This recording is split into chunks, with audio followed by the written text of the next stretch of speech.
மத்திய அரசு திட்டத்தை அதிமுக பயன்படுத்துவதாக காங்கிரஸ் கட்சியும் பண விநியோகத்தை தடுக்க கோரி பாமகவும் தேர்தல் கமிஷனிடம் புகார் தெரிவித்துள்ளன.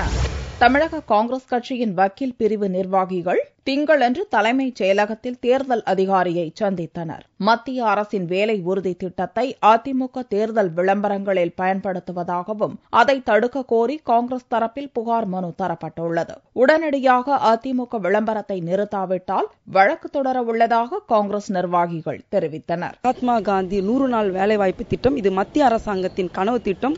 இந்தியா முழுக்க இருக்கின்ற கிராமங்கள் கொண்டு சேர்ந்த திட்டம். 10 ஆண்டுகளாக இந்த திட்டத்தை சரியா செயல்படுத்திக் கொண்டிருக்கிறோம்.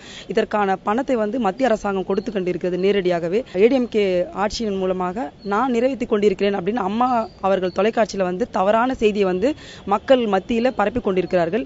இந்த செய்தியை நிறுத்த சொல்வதற்காக இன்றைக்கு காலை நாங்கள் தலைமை தேர்தல் அதிகாரியை சந்தித்து காங்கிரஸ் கட்சியின் சார்பாக ஒரு மனுவை தாக்கல் கொடுத்தோம். அவர் மனுவை வாங்கி பெற்றுக்கொண்டு ஜெயா டிவியில் நடந்து கொண்ட அந்த அட்வர்டைஸ்மெண்ட்டை இமீடியட்டா ஸ்டார்ட் பண்றேன், நடவடிக்கை எடுக்கிறேன்னு சொல்லியிருக்காரு. தேர்தல் அதிகாரி நடவடிக்கை எடுக்கிறேன் என்று வாக்குறுதி அளித்திருக்கிறார்.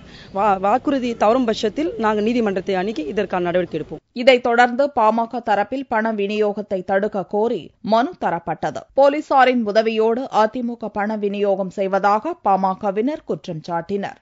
பணம் விநியோகம் செய்வதை தடுக்க வேண்டும் என்று காவல்துறையினருக்கு புகார் தெரிவித்தால் காவல்துறையினர் நீங்கள் எப்படி அவர்களை தடுக்க முடியும்?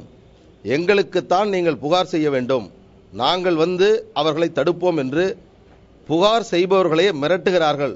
தேர்தலுக்காக தனியாக ஒரு டிஜிபி நியமிக்கப்பட்டாலும் மறைமுகமாக சட்டம் ஒழுங்கு டிஜிபியாக இருக்கக்கூடிய ராமானுஜம் அவர்கள் திரைமறைவு உத்தரவுகளை பிறப்பித்து ஆளும் கட்சிக்கு எதிராக எந்தவிதமான நடவடிக்கையும் எடுக்கக்கூடாது என்று தெரிவித்து வருகிறார். எனவே இதனை கருத்தில் கொண்டு தேர்தல் ஆணையம் காவல்துறைக்கு முறையான உத்தரவை பிறப்பித்து புகார் கிடைக்கப்பெற்ற உடனேயே தடுத்து நிறுத்த வேண்டும் என்று சொல்ல வேண்டும். ஆணையரிடம் தெரிவித்தோம்.